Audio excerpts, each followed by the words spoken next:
বিশ্বকাপ ফাইনালে মাত্র কয়েক ঘন্টা আগে হঠাৎ করেই মেসিকে ড্রেসিং রুমের থেকে বাইরে নিয়ে যাওয়া হয়েছিল। সোশ্যাল মিডিয়া ভাইরালে দাবির পিছনে কি সত্যি কোনো রহস্য লুকিয়ে আছে, নাকি পুরো ঘটনাটাই একটি সাজানো গল্প ছিল? আজকের এই প্রতিবেদনে এমন কিছু তথ্য এসেছে ফাইনাল ঘিরে, যা দেখে আপনিও আজ অবাক হতে বাধ্য হবেন দর্শক। তো দেরি না করে ভিডিওটি শুরু করা যাক। বিশ্বকাপ ফাইনালের কয়েক ঘন্টা আগে হঠাৎ করেই সামাজিক যোগাযোগ মাধ্যমে ছড়িয়ে পড়ে একটি বিস্ফোরক দাবিটি ছিল এমন: লিওনেল মেসিকে নাকি ড্রেসিং রুম থেকে বাইরে নিয়ে একটি আলাদা কক্ষে রাখা হয়েছিল।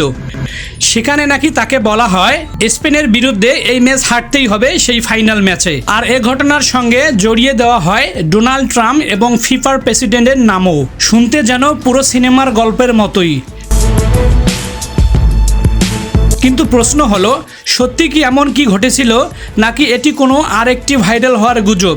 চলুন বিষয়টি নিয়ে একটু ঠান্ডা মাথায় বিশ্লেষণ করি। বিশ্বকাপের ফাইনালের মতো একটি ম্যাচে নিরাপত্তা ব্যবস্থা থাকে অত্যন্ত কঠোর। খেলোয়াড়দের চলাফেরা, ড্রেসিং রুমের প্রবেশ, এমনকি কারা তাদের সঙ্গে দেখা করতে পারেন, সব কিছু আগে থেকেই নির্ধারিত থাকে। এমন অবস্থায় কোনো খেলোয়াড়কে গোপনে আলাদা একটি কক্ষে নিয়ে যাওয়া এবং কেউ টের না পাওয়া বাস্তবে আসলে কতটা সম্ভব? আরও গুরুত্বপূর্ণ বিষয় হলো, এমন একটি ঘটনা ঘটলে সেটি কি শুধুই কয়েকটি ফেসবুক পোস্ট বা ইউটিউব ভিডিওতে সীমাবদ্ধ থাকতো? বিশ্বের বড় বড় ক্রীড়া সংবাদ মাধ্যম, সাংবাদিক কিংবা সংশ্লিষ্ট ফুটবল ফেডারেশন কি এ নিয়ে চুপ থাকতো? এখন পর্যন্ত এমন কোনো নির্ভরযোগ্য প্রমাণ প্রকাশ্যে আসেনি যা এই দাবিকে সত্য বলে প্রতিষ্ঠিত করে। না কোনো ভিডিওতে, না কোনো অফিসিয়াল বিবৃতি, না কোনো বিশ্বস্ত সাংবাদিকের অনুসন্ধান। তাই এই গল্পে এলো কোথা থেকে? এটি একটি প্রশ্ন। বিশ্বের বাঘা বাঘা বিশ্লেষকদের মতে বড় বড় টুর্নামেন্ট শেষ হলেই নানা ধরনের ষড়যন্ত্র তত্ত্ব ছড়িয়ে পড়ে সোশ্যাল মিডিয়ায়। বিশেষ করে যখন জনপ্রিয় কোনো দল বা তারকা ফুটবলের পরাজিত হন, তখন অনেকেই ম্যাচের ফলাফল ব্যাখ্যা করতে নাটকীয় গল্প তৈরি করেন। এতে মানুষের কৌতূহল বাড়ে, ভিডিও ভাইরাল হয় এবং সামাজিক যোগাযোগ মাধ্যমে দ্রুত ছড়িয়ে পড়ে নানা দাবি। কিন্তু ভাইরাল হওয়া আর সত্য হওয়া এক বিষয় নয়। একটি তথ্যকে সঠিক বলতে হলে তার পক্ষে নির্ভরযোগ্য প্রমাণ থাকতে হয়। মেসির ক্ষেত্রে এখন পর্যন্ত এমন কোনো প্রমাণ সামনে আসেনি। তবে মেসিকে ঘিরে নানান রকম জল্পনা ও কল্পনা সৃষ্টি হয়েছে বড় বড় গণমাধ্যমে। কেননা মেসিরা যে খেলা উপহার দিয়েছে ফাইনালে, তাতে কিন্তু প্রশ্ন থেকেই যায়, লিওনেল মেসির সেই ফাইনালের মারাত্মক খেলা দেখে সেটা কি ফাইনাল ম্যাচ ছিল, নাকি অলিতে গলিতে থাকা পাড়ার টুর্নামেন্ট ছিল? সেটাই ঘিরেই চিন্তিত মেসির ভক্তরা। অবশ্য ফুটবলের ইতিহাসে বিতর্ক নতুন কিছু নয়।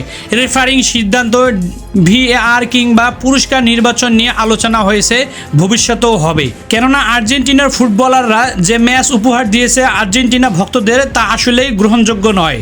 কারণ এই মেসিরাই কিন্তু প্রতিটা ম্যাচ এই বিশ্বকাপের আসরে এসে প্রতিটা দলের সাথে নিজেদের হারানো ম্যাচগুলো জিতে এসেছে, নিজেদের পরিশ্রম ও কৌশল ব্যবহার করে।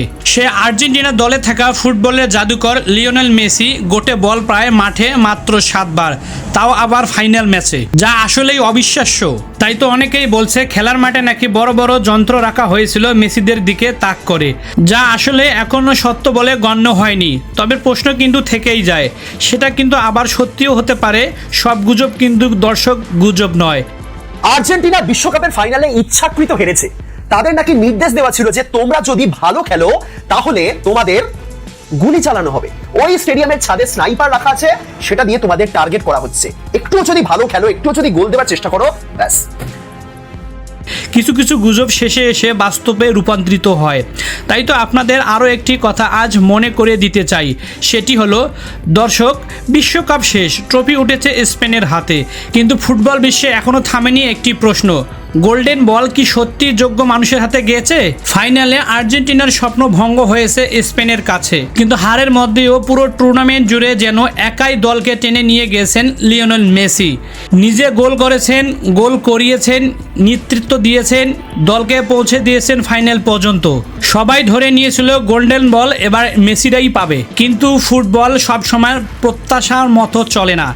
সবাইকে চমকে দিয়ে সেরা খেলোয়াড়ের পুরস্কার উঠল স্পেনের অধিনায়ক রদ্রির হাতে। আর এখান থেকেই শুরু হলো ফুটবল প্রেমীদের মনে নানান প্রশ্ন। এই তর্কে নীরব থাকেননি ফুটবলার এবং কিংবদন্তি জুলতান ইব্রাহিমোভিচ। তিনি সরাসরি প্রশ্ন তুলেছেন ফিফার সিদ্ধান্ত নিয়ে। তার মতে বছরের পর বছর মানুষের অভিযোগ করেছে মেসিকে নাকি বাড়তি সুবিধা দেয় ফিফা, কিন্তু এবার এখন মেসি সত্যিকারে অসাধারণ এক টুর্নামেন্ট খেলেছেন, তখনই যেন হঠাৎ বদলে গেল বিচারের মাপকাঠি। পুরো বিশ্বকাপে মেসি শুধু গোল করেননি, খেলার মাঠে নিজে গোল করা, মেসি আক্রমণ করেছেন, সতীর্থদের দিয়ে গোল করিয়েছেন, কঠিন মুহূর্তে দলের নেতৃত্ব দিয়েছেন এবং আর্জেন্টিনাকে ফাইনাল পর্যন্ত পৌঁছে দেওয়ার পথে গুরুত্বপূর্ণ ভূমিকা রেখেছেন এই লিওনেল মেসি। তাই অনেক ফুটবল প্রেমী বিশ্বাস করেছিলেন ব্যক্তিগত পারফরমেন্স পুরস্কার হিসেবে গোল্ডেন বল আবারও মেসির হাতেই উঠবে, কিন্তু শেষ পর্যন্ত সেই পুরস্কার যায় স্পেনের অধিনায়ক রদ্রির হাতে। আর এখানে থেকে শুরু হয় বিতর্ক। তার দাবি স্পষ্ট, সেরা খেলোয়াড়দের পুরস্কার জনপ্রিয়তার বিষয় নয়, রাজনীতিও বিষয় নয়, এটা হওয়া উচিত টুর্নামেন্টের সবচেয়ে বেশি প্রভাব রাখা খেলোয়াড়ের স্মৃতিতে। আর তার প্রশ্ন, রদ্রি যদি সেই পুরস্কার পেতে পারেন, সেখানে ম্যাচের ফলাফল তার প্রভাব ছিল সীমিত, তাহলে মেসির কি দোষ ছিল? ইব্রাহিমোভিচ মনে করিয়ে দেন 2022 কাতার বিশ্বকাপের কথা, যেখানে গোল্ডেন বল উঠেছিল মেসির হাতে। আর এবার যখন তিনি গোল্ডেন বল পাওয়া হয়তো আরও বেশি প্রাপ্য ছিলেন, তখনই ফিরতে হলো খালি হাতে মেসিকে। এটা ফিফার নতুন কারসাজি, যা অবাক করেছে ফুটবল প্রেমীদের মাঝে। অবশ্যই এই বিতর্কের অন্য একটি দিকেও আছে।